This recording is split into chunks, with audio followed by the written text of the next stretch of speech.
I think I can say that in all my experience I have never met an MBA from a good graduate school of business who resisted change, who gave me as the reason for not wanting to do something that had been tried once and didn't work.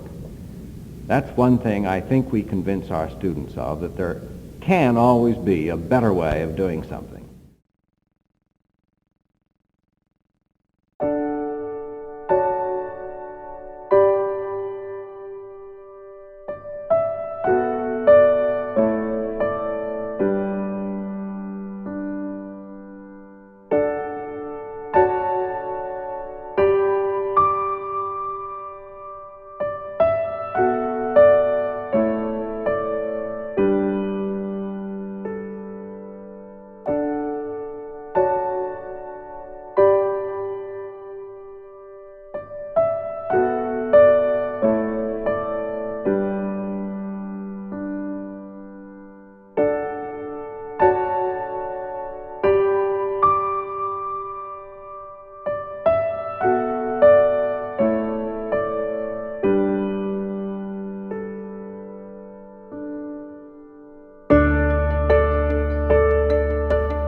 Leadership at the business school decided they wanted to be a leading business school, and they wanted to have an education that was on the research front line, so that students coming out knew what was in the immediate future.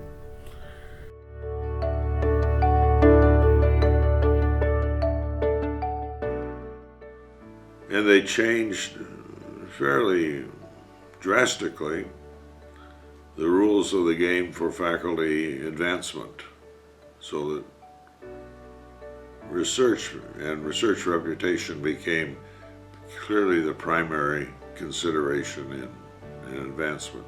I remember we had the president of Emeritus there, and he said, I read the material that you two people prepared. He said, I now really understand a little bit about the difference between business schools and liberal arts.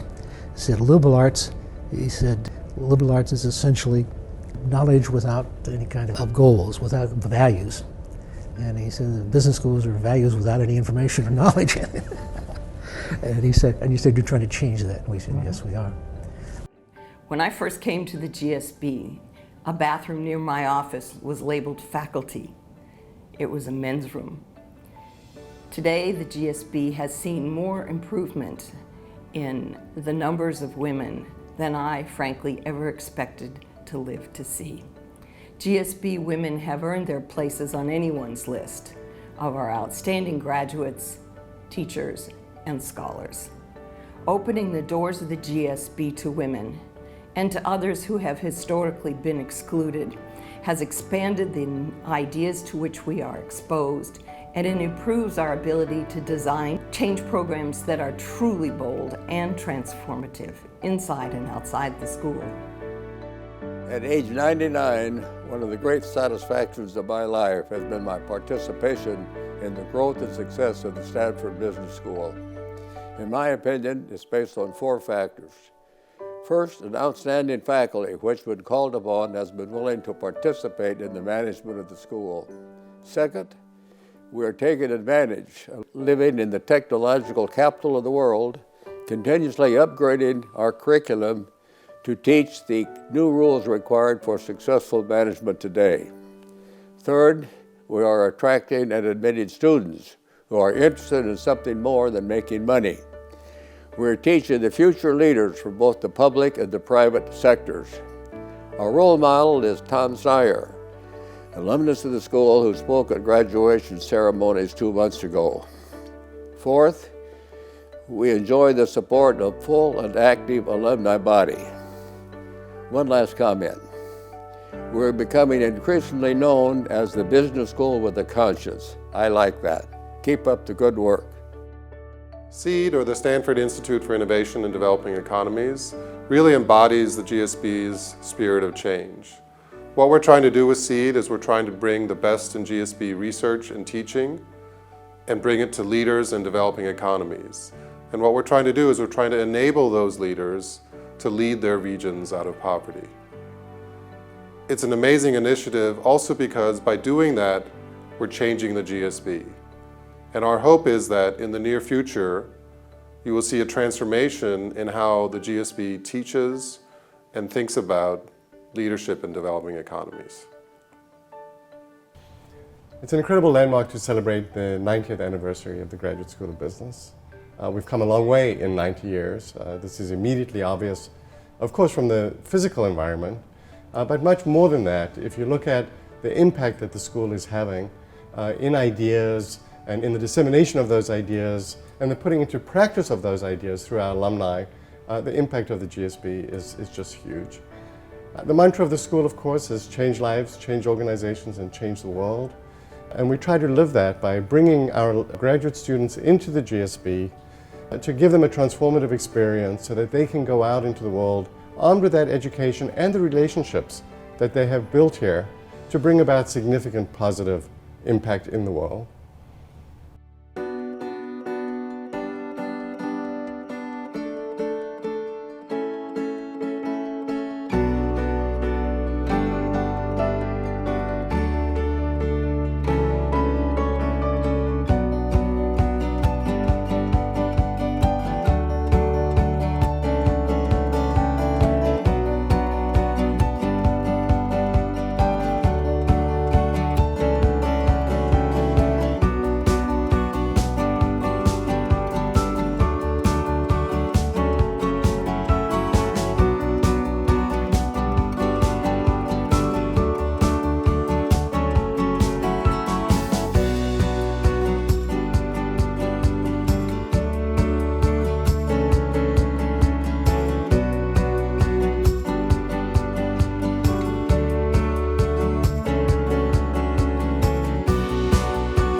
The GSB in doing this has not been stationary. Quite the contrary, we have continually met challenges and grown over the decades. Perhaps the biggest change started with Ernie Arbuckle, who embraced for the GSB the idea of providing a discipline-based approach to management, drawing on disciplinary scholars in fields like sociology, psychology, and economics, bringing that into the mainstream of management education so that our students would have that fundamental foundation as they went forward. R.J. Miller built on the legacy of Ernie Arbuckle, embracing public management, which has more recently transformed into an emphasis here in social innovation. Mike Spence further built on that, but with an emphasis on entrepreneurship, creating our first center, the Center for Entrepreneurial Studies, resulting in the fact that today, almost 20% of our graduates go forth and start their own companies straight out of the GSB. Bob Joss, in turn, built on Mike Spence's success, in emphasizing collaborations across the university, taking advantage of the fact that we are walking distance to 6 sister schools across the campus. And now we have the enormous opportunity to embrace educational technology to take us to the next level in impact and reach, both for our students here on the campus, but also importantly for people who do not have the opportunity to avail themselves of the ideas and concepts that are created here at the GSB by coming to campus. So the GSB continues to evolve and grow, and we thank you for your engagement and support. And let me end by saying, happy birthday, GSB. Happy birthday, GSB! 90 years. Happy birthday, GSB. Happy birthday, GSB. Happy birthday, GSB. Happy birthday, GSB. Happy birthday, GSB.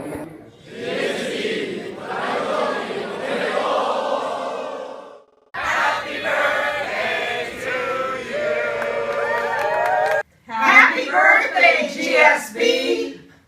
Happy birthday, GSB! Happy birthday, Graduate School of Business. Happy birthday to you.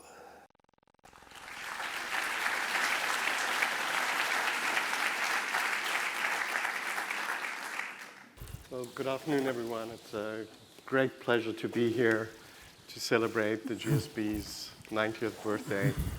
It's a special pleasure to be here with such distinguished panelists joining me. To my immediate left is Mary Barth. Mary is the Joan E. Horngren Professor of Accounting. She has many, many accomplishments at the GSB, too many to mention. She has served as a Senior Associate Dean. She is currently co-chairing the Dean Search Committee with the Provost, John Etchemendy. She has been a member for many years of the International Standards Board, an indication of the esteem by which she's held within her profession. At the far end, Chuck Holloway. Chuck is the Kleiner, Perkins, Caufield, and Byers Professor of Management Emeritus. Chuck has also served as an Associate Dean, something that all of these folks actually have in common. Chuck is also the person who led the school's efforts in entrepreneurship over a 20-year period. In the mid-90s, when I was an Associate Dean under Mike Spence, Mike and I approached Chuck about starting a Center for Entrepreneurial Studies, which has really taken the school to the forefront of entrepreneurship. One of the things that I've admired about Chuck over the years and that I've learned from is Chuck is somebody who, when he has something he would like to move forward, it comes to you with an idea and quietly mentions it and then waters it over the months, until eventually you wake up one day thinking you had that idea. And what a great idea it is, and how excited you are to move it forward. Next to Mary is George Parker. George is the Dean Witter Distinguished Professor of Finance Emeritus. George is locally referred to as Mr. Finance. He also has served as an Associate Dean, and I had the pleasure of several years in the Dean's office with George in the mid-90s. He has many, many generations of students who have learned finance from him and gone on to practice it. It would be a tough competition to say who among these people loves the GSB the most, but George's love of the school is never hidden. Finally, let me introduce Jim Van Horne, the AP Giannini Professor of Banking and Finance Emeritus, also a legendary Professor of Finance at the GSB, a two-time winner of the Distinguished Teaching Award, a very rare accomplishment here at the school. You know, I grew up in South Africa and was contemplating graduate study abroad. I had never been to the United States. I knew about some schools. I knew less about Stanford University. I was thinking about studying finance, trying to think about how to make the decision. And I had a really good textbook in finance in my MBA program. And so I opened up the book and I noticed that the author, Jim Van Horne, was at Stanford University. And I thought that must be a pretty good place. And that was one of the factors that brought me here. So I thank Jim for that. Please join me in giving a round of applause to our panelists.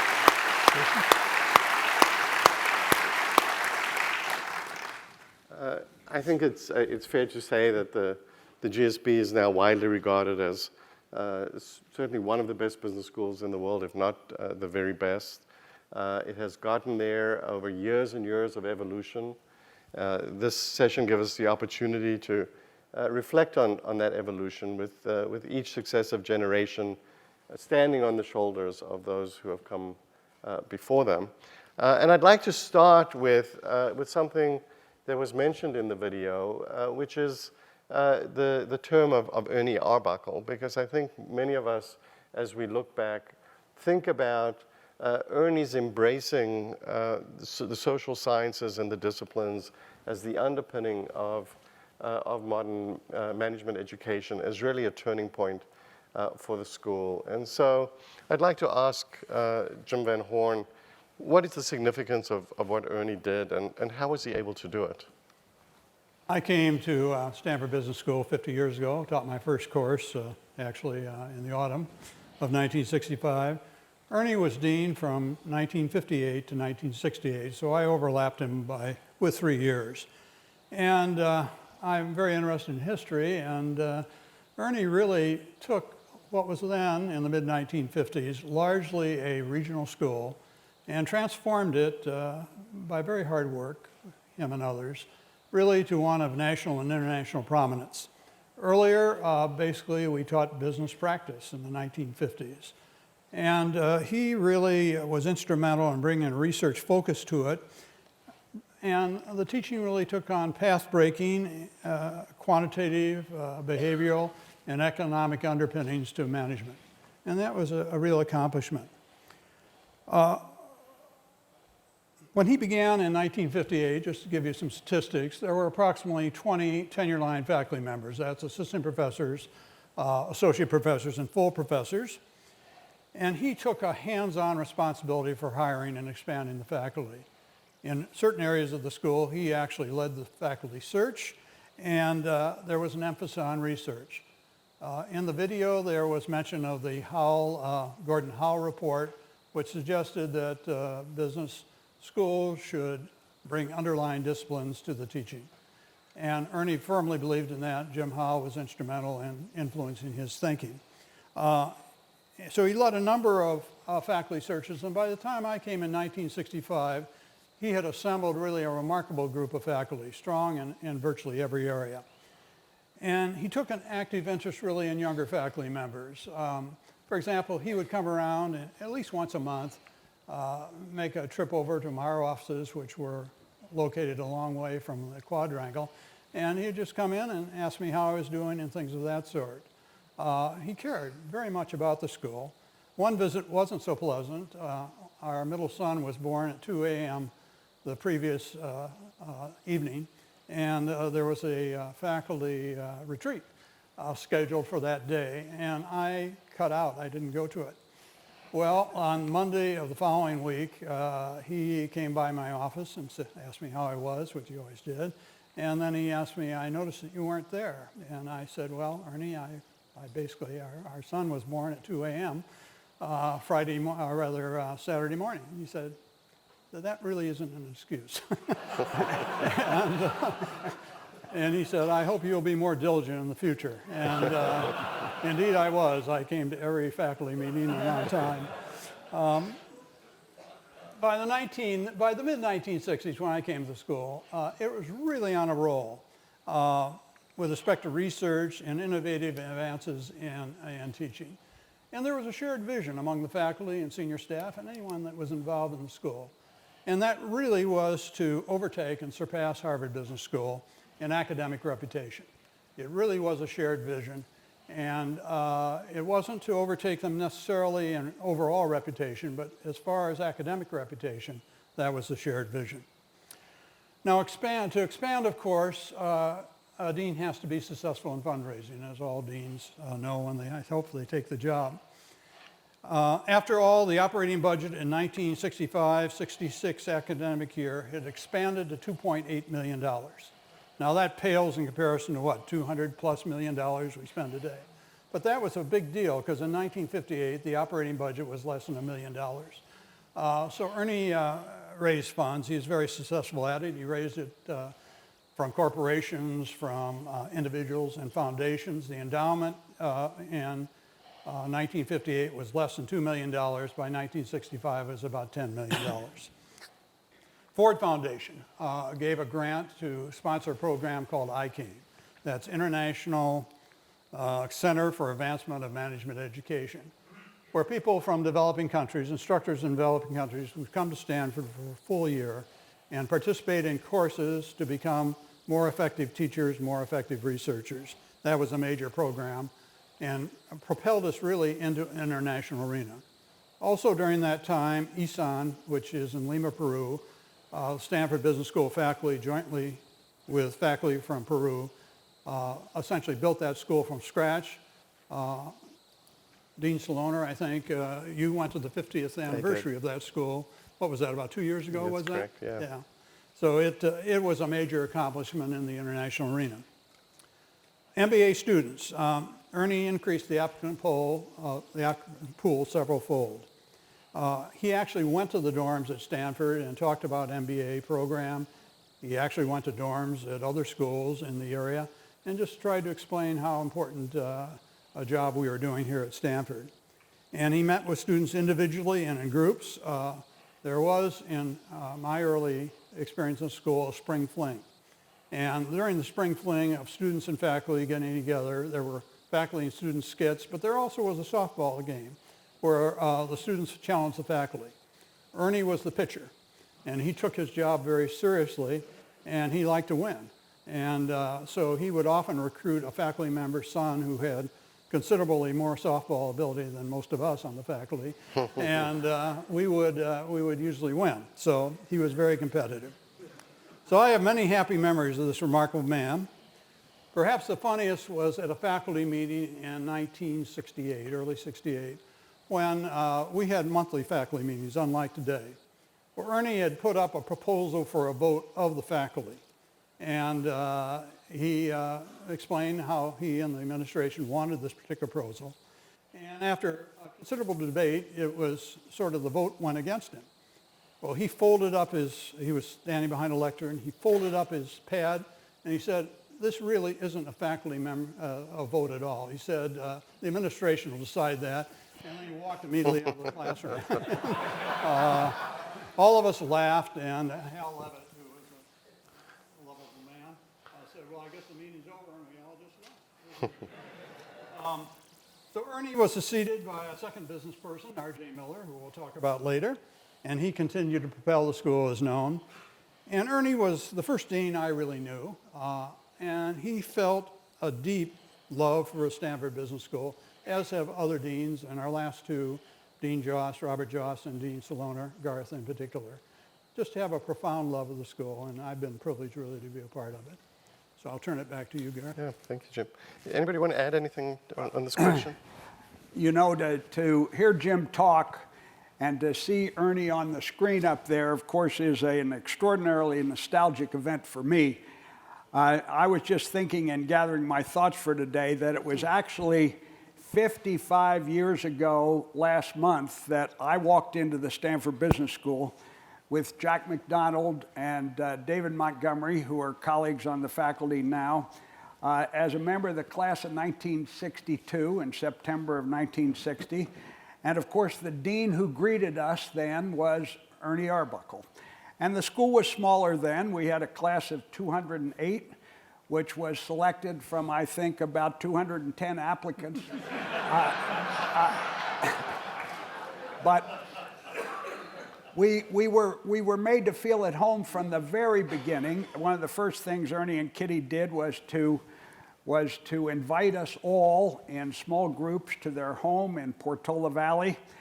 And I might say there are lots of ways to be a dean and to be a successful dean, but Ernie practiced one of the most age-old ways to do that, and that is that he used something we call charisma. He just had the kind of charisma that lighted a room. And he used that charisma at on every possible occasion. He used it to recruit faculty, including this gentleman on my left. He used it to recruit students. As Jim said, he went around the country and brought his charisma and his unbelievable likability to wherever he was. He used it to recruit resources from alumni, And he used it to increase the influence and the stature of the business school within the university. I think all of us here probably just can't imagine the Stanford Business School without Ernie Arbuckle, who took it from a very important regional place to the very beginnings of the national, international place that it is today. And it brings back so many memories for me even just to hear his name and to think of the impact he had on so many people's lives. So I'm a newcomer, and I didn't get here until 1968, and Ernie had stepped down at that point in time. But I want to add my belief that he was really a transformative dean in what he did. But there were two other people at that time that he really relied on that I think added a lot. And that one was Jim Howell, and the Gordon Howell report, which was alluded to in the movie that we saw, really set the stage, I think, for bringing academics and academic disciplines into business schools. And Lee Bach was somebody that we were fortunate enough to recruit here, and Ernie brought him here, and Lee Bach was a person who really began to implement that. And there were several things that they did. First, they decided that our job was to provide MBA students with competitive ideas, concepts, and tools that would allow them not just to do what they were to do what was going on out there. The job wasn't to teach them what was going on out there. The job was to teach them how to do it better. And then in thinking about that, they decided that the way to do it was to bring in the academic disciplines, okay? So economics, political science, the behavioral sciences, the quantitative methods. And this was something that was new at that point in time. And as I said, Jim Howell and Lee Bach were people who were helping to implement that. This is a place where Harvard didn't follow. And as Jim said, and as George said, one of the things that we had in mind was Harvard. And in a sense, what happened was the subsequent deans were trying to figure out how can we continue to add to this, all right? And so the strategy, I think articulated by Lee Bach was one of balanced excellence.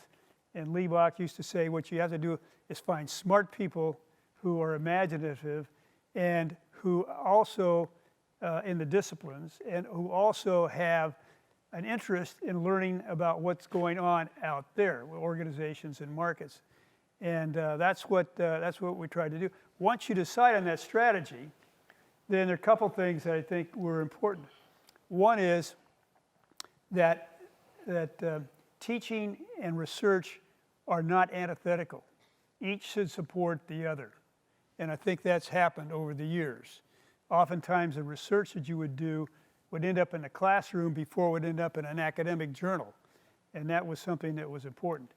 The other thing is that the dean's job was to try to figure out how to allow the faculty to access the world out there, the organizations and the issues in management. And over the years, we've done a lot of things to try to do that, including multidisciplinary programs.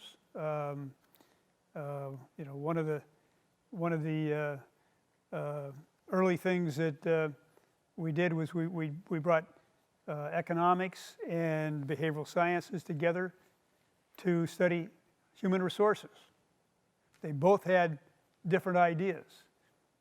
I can remember attending seminars where the economists would say, no, it's all about pay. And the behavioral science would say, no, it's all about how you treat the people. So one of the things we did, we put an economist and a human resource person together and said, you got to teach a course. They taught a course, created the HR department here, and also wrote a book that has been sort of a seminal book. So those are the kinds of things that we did. We brought economics into operations. We brought queuing theory into manufacturing, these kinds of things which were multidisciplinary. And we also did some things about creating programs across the street, as we say, to places like engineering and medicine, where again, new disciplines would come in and new problems would come in that our faculty could address. Garth mentioned that I'd been involved in starting the Center for Entrepreneurial Studies along with Herb Grossbeck. And one of the things that has allowed us to do is to bring a new set of faculty with their disciplines into the problems that startup companies face. Oftentimes people think that starting a new company is all about the product. Turns out that if you look at successful companies,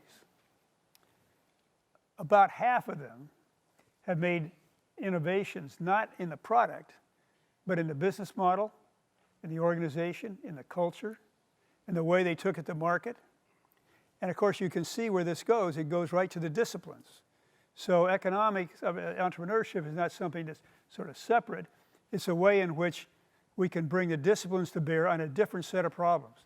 So over the years, what I would say is the deans, including Garth, have continued to create new opportunities for our faculty to engage in learning what the outside world is doing, bring that into the classroom, and keep the business school on a trajectory where I think we are, as Garth said, the best business school in the world. I just was going to comment that Ernie's legacy of a research-based management education is foundational for the school and has transformed management education, I think, around the world. And part of it is so the education you get here is long-lasting, and some of it is so that when you see things in the future, you will have heard them first here because the faculty is on the edge. And faculty try to develop and test theories that can inform management issues. But it's not always obvious when they develop these theories what the implication is going to be, or even if there's going to be an implication. That's what research is all about. And I was reminded when we were having this conversation about a conversation I had with Fisher Black. You saw Myron getting his Nobel Prize, Myron Scholes getting his Nobel Prize in the video for work that he'd done jointly with Fisher Black on option pricing. And Fisher Black told me one time, he said, "Mary, it never occurred to me that there would be trillions of dollars traded in the financial markets based on this model." He said, "It's just a model.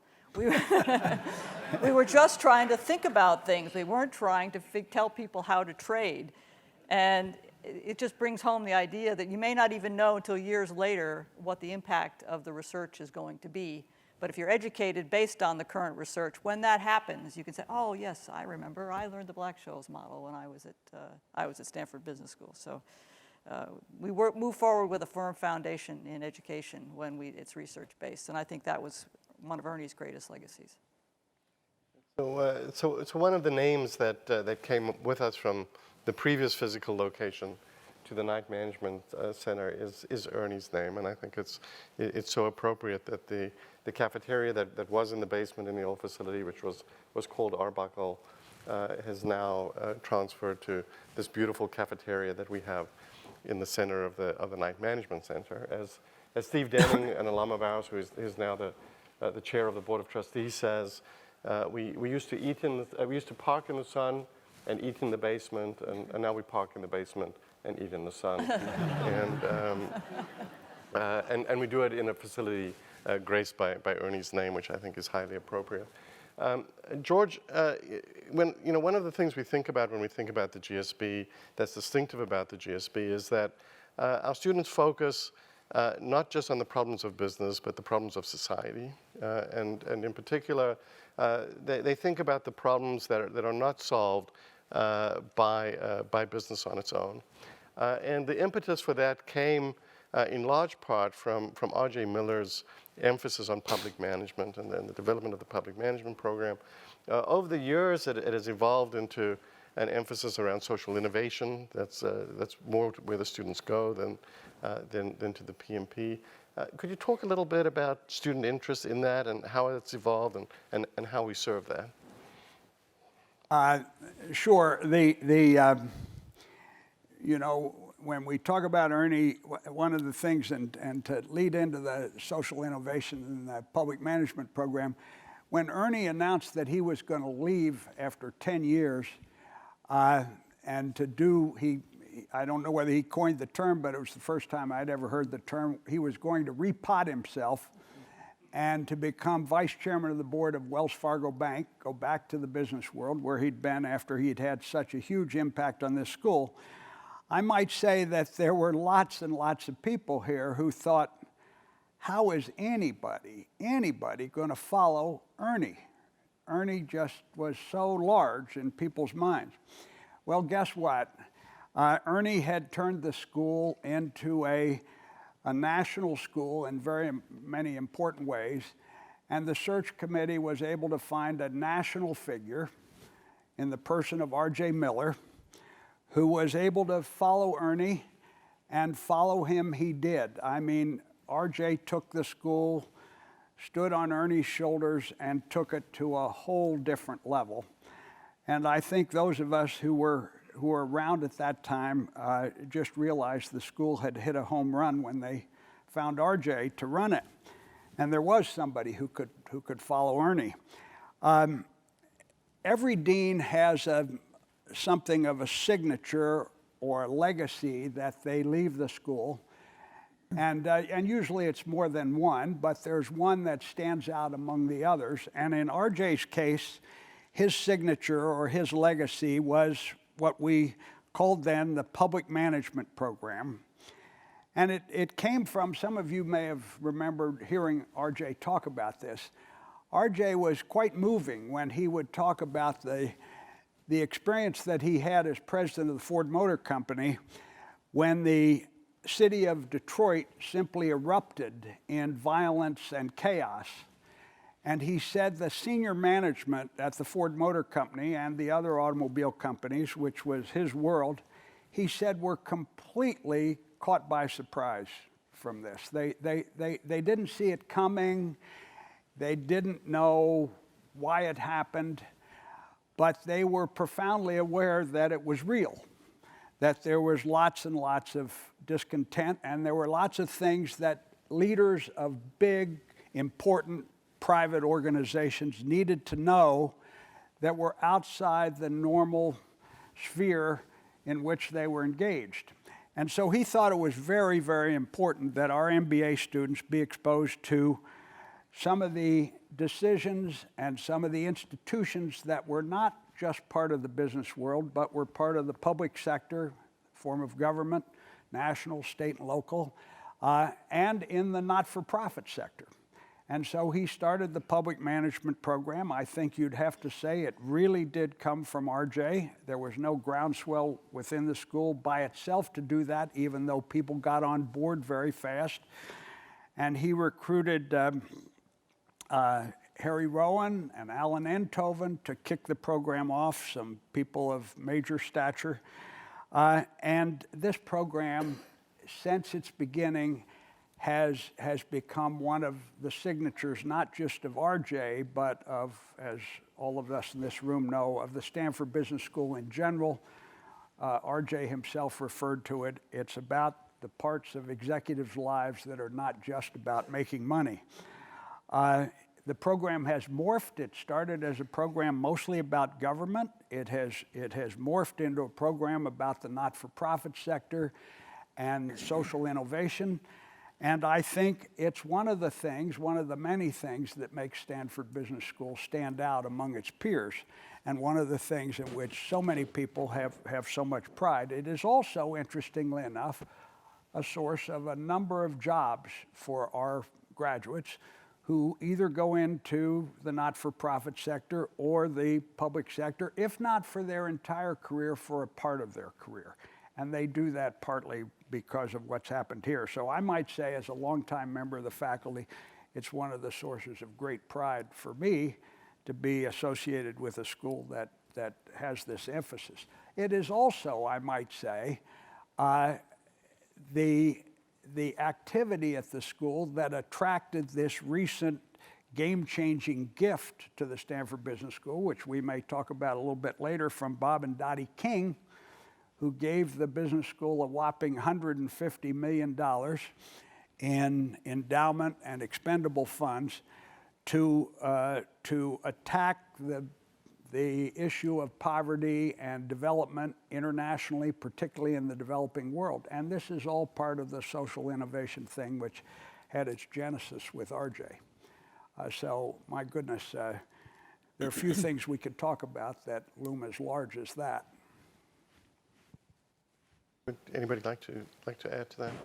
I'm supposed to use this now, I guess. It's certainly, I see RJ regularly, several times a month, and this is his proudest legacy, his proudest accomplishment. You know, when you're thinking about how things evolve, when we started the public management program, we, as George said, we brought in some faculty to try to teach some courses in public sector economics. One of the things that RJ was very clear about is he didn't want us to have a separate title. We didn't want to have a separate degree. He wanted this to be MBA program, an MBA degree. And a lot of our sister institutions who followed suit didn't do that. They got a public management degree. But this allowed these students to be part of the student body and not separate. And although they got a separate certificate. Importantly, we were able to attract more women than we were with the MBA, the traditional MBA program. And one of the reasons we weren't attracting women was not because they weren't qualified, but because they weren't interested. And so I think RJ may have had this in mind when he actually decided that we should have a public management program. That was something that really was important. We also appointed Jim Patel. Many of you remember Jim Patel to be the faculty leader at one point. And what Jim did was he got the students involved in deciding what it is they wanted to study. And he had every year he had a separate topic that they would study, and the students would pick that topic. Well, what happened was, first year it was more about government. Second year it was less about government, and it just kept evolving to the point where it was more about not-for-profits, and then finally social innovation, because that's where the students wanted to go. The reason was that's where they thought they could have an impact. And those who went into government were somewhat disappointed because they didn't have the impact that they thought they could. So, you know, it evolved because of turning it over and letting the students get involved in helping it. There's one other area that some faculty members are getting interested in now that is similar in flavor, not as big as social innovation, but that's regulation. After the financial crisis and what happened to the capital markets, trying to figure out, gee, could we do this better? Could we avoid this in the future? What are we doing in our financial markets and the banking system and financial reporting system that may have caused the crisis or at least didn't prevent it? And Anad Admati, for example, is working in this area. I have a feeling that this may grow over time and say, wait, we have to take the smart people in this school, the faculty and the students and the alumni, and touch everything, because there's many things in this world that could benefit from a little leadership and management and the knowledge and skills that we have. And I think regulation may be one that's coming. One of the questions I'm often asked is, what is the biggest change in the student body over the last 10, 20, 30 years? And I think one of the areas is that they come to the business school wanting to have a significant impact in the world. And that has grown over time. And these innovations in public management and social innovation have laid the foundation to make the school attractive to them. Chuck, almost 20% of our graduates now start their own companies straight out of school. I don't mean go and work for a startup, I mean actually start their own companies straight out of school. This is a number that dwarfs the comparable percentage at any other business school. How has the GSB become such a powerhouse in the area of entrepreneurship? Well, I think it's a long and hopefully interesting story, but not only are 20% of starting companies, another 20% go to work for startup companies. So it's quite a different set of student interests than we had when I joined. But in a sense that with our focus on trying to help faculty and trying to help our students understand and improve organizations that exist in the world. So this idea of it's not just internally focused, but outside focus for our faculty. And the fact that we're here in Silicon Valley, I mean, it's almost inevitable that we at least try to do this. And the very beginnings of this were started by a faculty member by the name of Frank Schallenberger. And I don't know whether any of you out there actually know Frank Schallenberger. So you know that Frank started talking about starting companies and entrepreneurship when he was here. That would have been in the 60s. Frank was a character, and that got things started. One of his good students was Phil Knight. We're very grateful to Phil. Right. I was going to say that we're sitting here because of Frank Schallenberger. Yeah. We were also fortunate to be able to attract some lecturers, particularly Irv Grossbeck and Bill Lazier. And Bill Lazier was an alum, and Irv was not. Irv came from Harvard. And they started teaching a course in small business, and soon after they started teaching that course, they made it more, how do you start a small business? And that was really an important thing for us in developing the entrepreneurship program. And then, of course, the venture capital community started around here. And so we were fortunate enough to attract Pitts Johnson to come and teach a course on venture capital. So we were able to get people from outside the GSB to come in and help us with that. I'd been involved with a small venture firm when I was doing my PhD education, so I knew something about that. And I started a course on product development, which sort of morphed into, well, if you're going to develop a product, how about product development for new ventures? And you couldn't not engage this entrepreneurial spirit that was coming from Silicon Valley. The students wanted to do it. So once again, by engaging the students, they helped us make this step. As Garth said, in the late 90s, Garth and Mike Smith came to me and to Irv Grossbeck and asked us to start the Center for Entrepreneurial Studies, which we were a little, at least I was a little skeptical about, because first, people said, you can't teach entrepreneurship. And if you can't teach entrepreneurship, you certainly can't do research in entrepreneurship.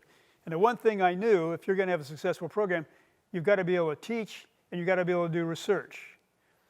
And so Irv and I pondered this and went around and talked to a lot of people.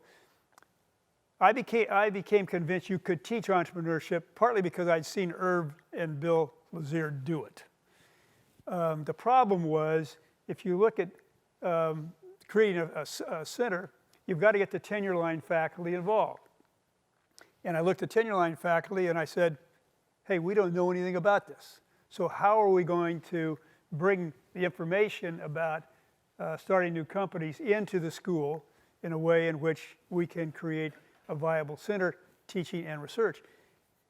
And the idea we came up with, well, you bring practitioners in and you pair them up with faculty, and they co-teach courses.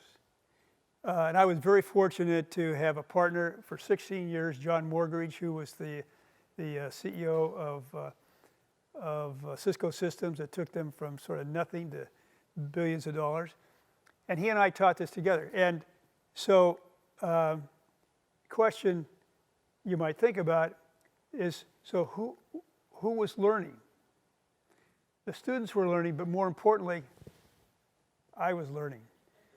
And we recently had the evaluation group come by, and they were talking to one of faculty members who were co-teaching with a practitioner, and this evaluation committee was saying, are these people good at teaching the students?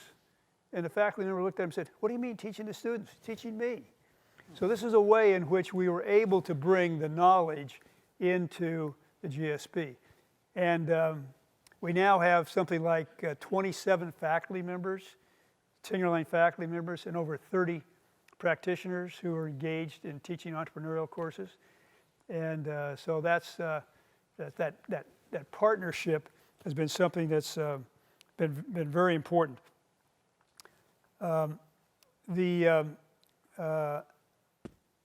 Another thing I think was important was something I mentioned earlier, that is this idea of total venture design, where you have to realize if you're going to have an impact, it's not just the product, it's the business model, go-to-market strategy, the organization, the culture, the way in which you produce the product. If you think about that, that just lines it up with the disciplines. So there's a role for the disciplines. So disciplinary faculty have now seen that they have something to add to the entrepreneurial community, and that's something that gives our students an advantage over students who are at other business schools and trying to engage in entrepreneurial activities. So I think that bringing in the practitioners was very important, and I think that the support of the Dean's office and letting the students help us understand where we go was very important in trying to do this. Thank you, Chuck. As you look more broadly across the school, not just in entrepreneurship, we have about 125 tenure-line faculty members and about 100 practitioners who come in and teach, and so we've maintained that balance across the school. Mary, talking about diversity, 42% of the second-year class are women, 40% of the first-year class are women, about mid-40s, about 44% of our student body is international. If you count dual passport holders, that drops to about the mid-30s. If you count just foreign passport holders, we have a number of students who come from the military. We have students who come from almost every industry background and walk of life. Why is diversity important to the school? How has it changed over time? And how does it enrich the experience?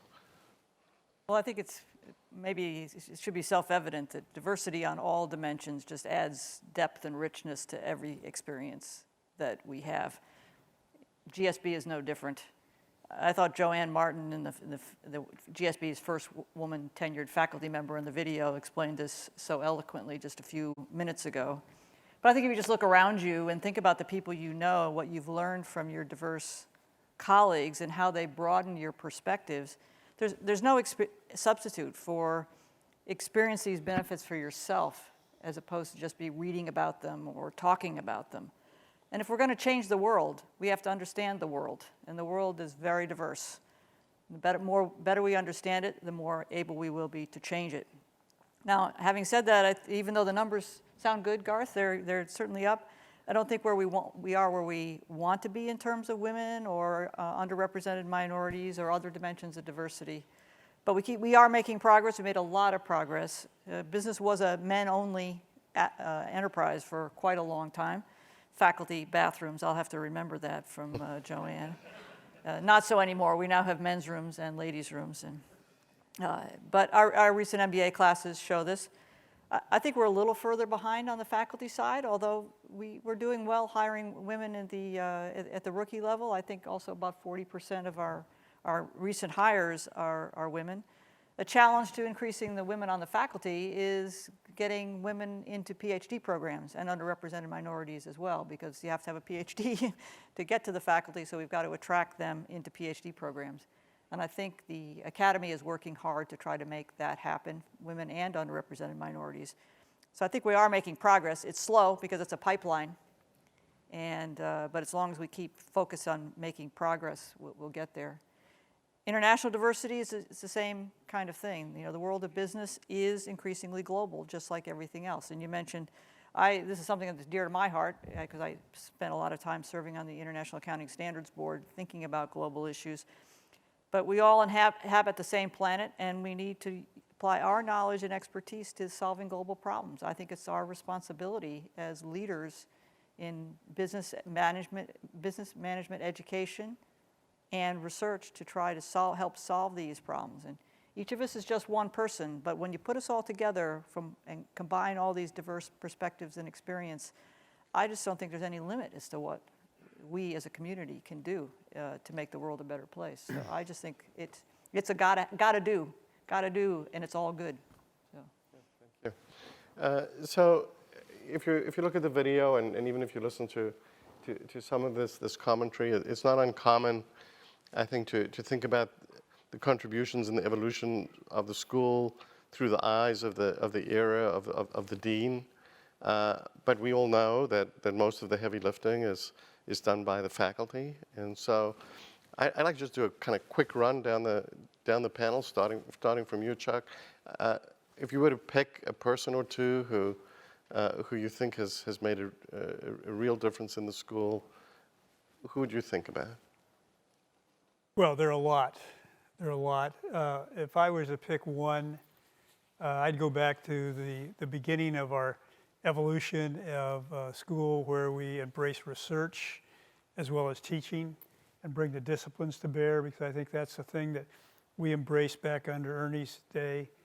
And I think Bach is the one who, more than anyone else, led that charge.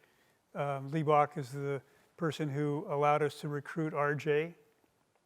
RJ was telling us the other day that when Bach came back to talk to him, he offered him the job. And RJ said, "You mean I don't have to interview for it?" He said, "Don't worry, RJ, I'll take care of all that."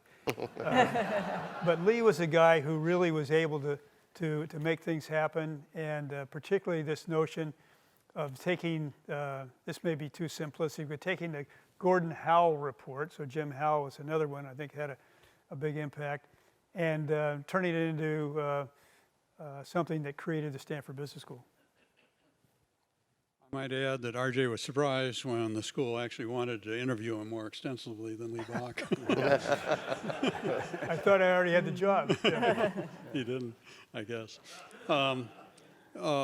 Several names have been mentioned. I won't, Bach, Jim Howell. Two that I would mention are Chuck Horngren, who was really very instrumental in virtually everything the school did for about a 15-year period of time, and he was a senior faculty member in accounting. He came the same year I did, but he was a senior full professor. I was not. And I just benefited enormously from his counsel and just how much influence he had in the school. And then Bob Jedicke as well, who subsequently became dean. But in the early era of the school, both those people did wonders. And I have the greatest respect for them, and they certainly had a great love for the school. The list is so long. When Garth said, "Could you name just a couple?" I hardly can reduce it to that. But I think of two categories. One is faculty who I had as teachers, and the other were associate deans that I knew as colleagues and fellow administrators. And you know, sometimes the associate deans at the school are unsung heroes. They're not unsung in the eyes of the faculty, but they're unsung in the outside world. Deans lead the school, deans represent the school, but associate deans run the school. And Jim Howell was huge, Bob Jedicke was huge, my colleagues on the DS here, Jim Van Horne, a legendary associate dean, Chuck Holloway, Mary Barth, Garth himself, associate dean. I think he'd agree with the statement I made about associate deans run it and you lead it and so forth. If I just was very quick to talk about faculty, I know people in this audience come from different cohorts. I had 3 cohorts in my experience here. A cohort as an MBA student, a different cohort as a PhD student, different cohort as a faculty member. But the teachers who stand out for me were Ezra Solomon. I mean, how can you forget Ezra Solomon? He was just larger than life. Alex Robichek, who died a premature death, but was so beloved in the finance area, which is, of course, at the end of the day, the most important area. And next to accounting. Yeah. After accounting. And those two people were just huge in my life. And then a person who I know everybody, so many people here feel so fondly about, who had his picture larger than life on the screen up there, was Bob Davis. I never had him as a teacher, but he was a great help to me when I was running the Sloan program. And of course, Hal Levitt. I even said to my wife one time that it's testimony to the continuity at the school, but some of those names who you remember, who for me, when I just came here, were just giants in my life and in the school. And I said to Joan, you know, when those people retire, the Solomons, the Levitts, the Davises, the school's going to have to turn out the lights because they are the school. Well, of course, they did retire, and the school goes on, which is a tribute to the people who are coming along behind us. But they were big. Well, I guess as all of you have, I've had the opportunity to stand on the shoulders of many people who preceded me. And I have the honor of sitting on the panel today with 3 of them to my left and 1 to my right. There are many, many, many more. However, I think in response to your question, I took it personally, and there are 2 names that come to my mind. One is Chuck Horngren, and the other is Bill Beaver. Chuck is no longer with him. I have to say I miss him terribly, but I'm honored to bear his wife's name, Joan E. Horngren, as part of my academic title. It's a great honor for me. Bill chaired my PhD dissertation, and those of you who may not have a PhD, but it's like your parents, your PhD thesis chairman. But by effecting, our tagline begins: change lives, change organizations, change the world. So these are 2 people who I think changed my life, and I'm sure you can think of other people who touched you and changed your lives while you were connected to the GSB. Chuck and Bill not only taught me just about everything I know about accounting and accounting research, but they supported me in all aspects of my career. And I benefited just immensely from their sound advice, and they had vast experience and expertise and wonderful personal perspectives, but they let me make my own decisions. I know I didn't always make the decisions they wished I had made, but I tried. I did listen to them. But Bill told me once, by the way, that PhD students are like your children. They don't always do exactly what you'd like them to do. But my decisions never caused them to falter in their support, which was really important to me.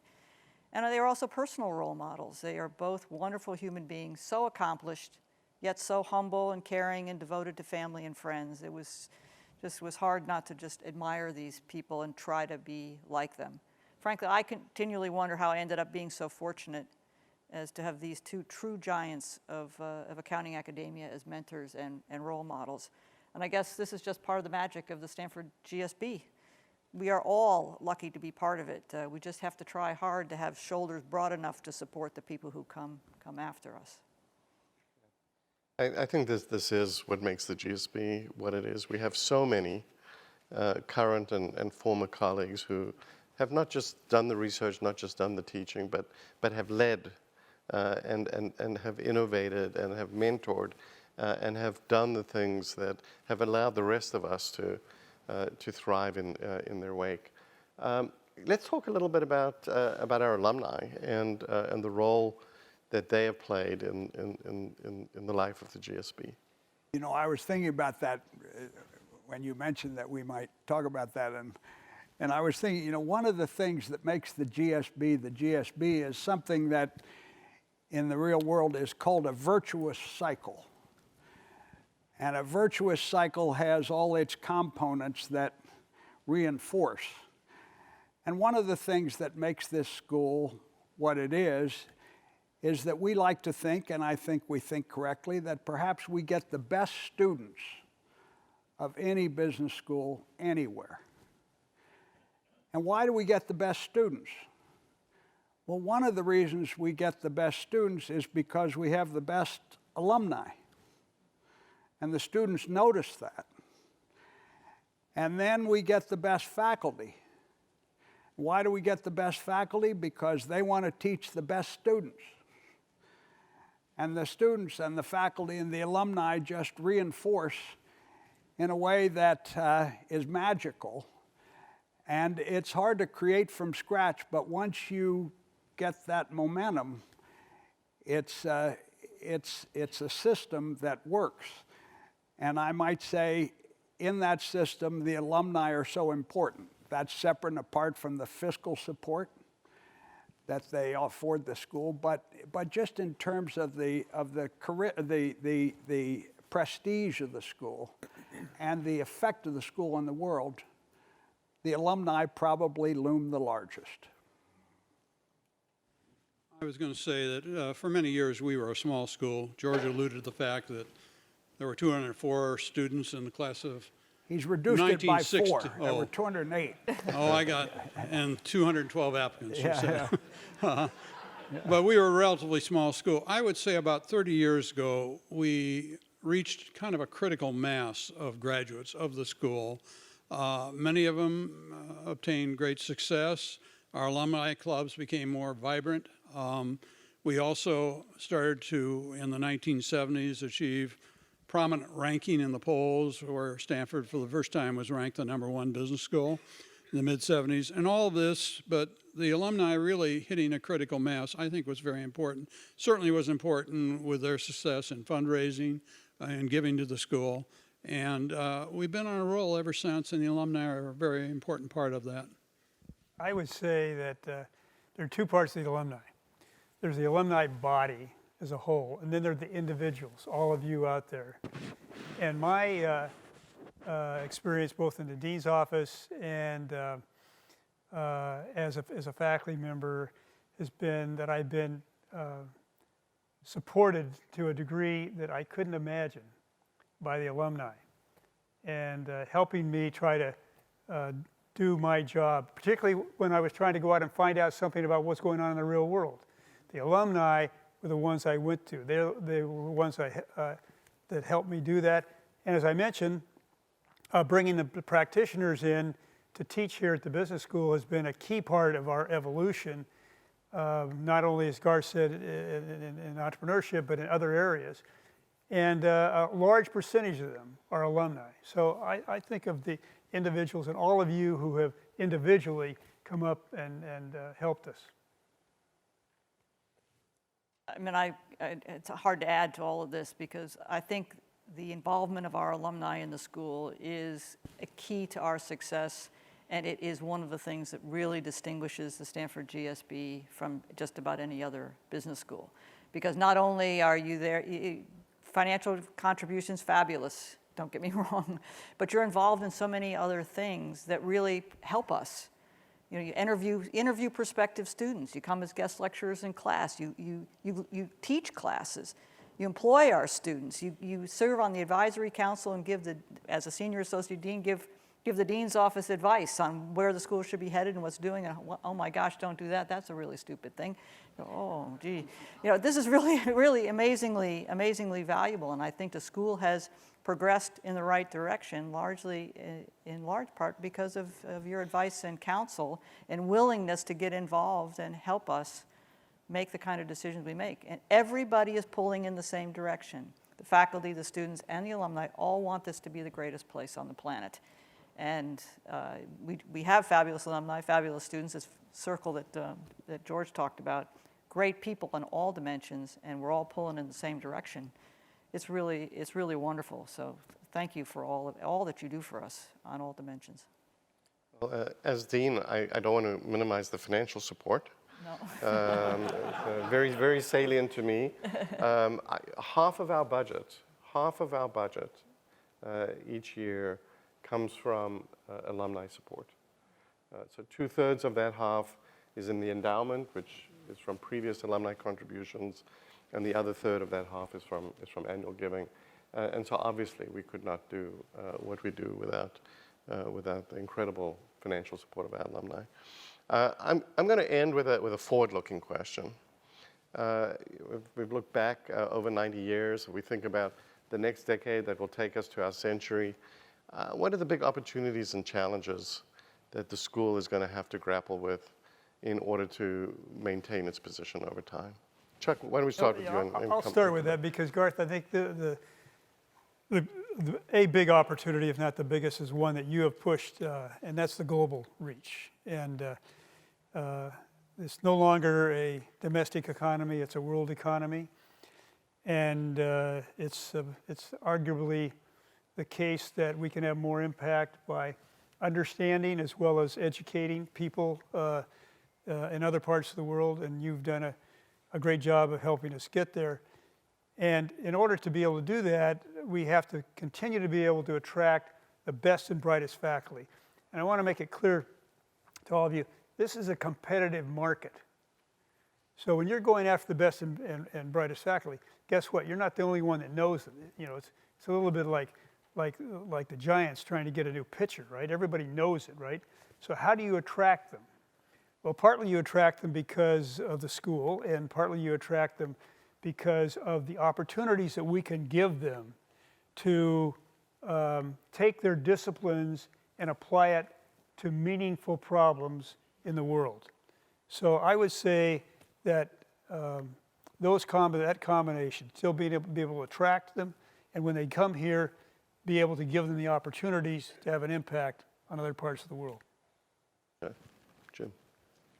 Well, I believe that the international is very important. I also believe that social responsibility, particularly in our era and our economy presently, is paramount, really, as we move forward. One of the challenges is that even though the faculty has expanded in size to roughly 120 full-time tenure-line faculty, still it is the case that as we take on new programs, we're calling on a limited number of faculty. And it's very important to use discipline in taking on new programs because the scarce resource, frankly, is faculty. I would say I think that in one sense, I'm tempted to say the challenge for the future is to keep it going. What I'm referring to is that virtuous cycle that I talked about before. The university, even though we're blessed with this magnificent campus and this magnificent physical plant, is really an aggregation of people. That's what makes a university what it is. It's human beings who are here, some for most of a lifetime, some for just a few years, but continuing to attract the best people is our challenge going forward. And I might say we talk a lot about diversity, and diversity is critical to attracting the best people, but there's one element of the school which is not diverse at all. It's quite homogeneous. And that is, among all the diverse students who come here and faculty member, there is a common thread of excellence. That's the dimension that's so precious. People who are ambitious in the best sense of the word, high achieving, curious, and as long as we can continue to attract those sorts of people to study here and to teach here, we're going to be fine and continue to be better. Mary? I think looking to the future, we have to keep our eye on what's happening in the future, happening to higher education, happening to the business school, happening in the world. We can't be complacent. We're in a very good spot right now. I mean, I think people are feeling very good about where the situation the school is in. But if you get too complacent and don't keep looking forward to be one step ahead of the game, you run a risk that you fall out of that position. So, I think we're trying to do that. Nobody knows what's going to happen to higher education, the pressure on the 2-year MBA, online education, new technology, and all of these things. We have to learn about, experiment with, and try to figure out where it's headed. But I think the challenge is going to be to continually look forward, despite the fact that we feel pretty good about where we are right now. That's a great note on which to end. No 90th birthday celebration would be complete without cake.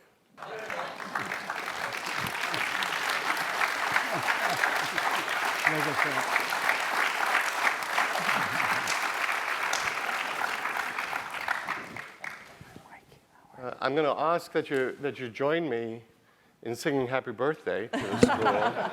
So please join me. Happy birthday to you. Happy birthday to you. Happy birthday, dear GSB. Happy birthday to you.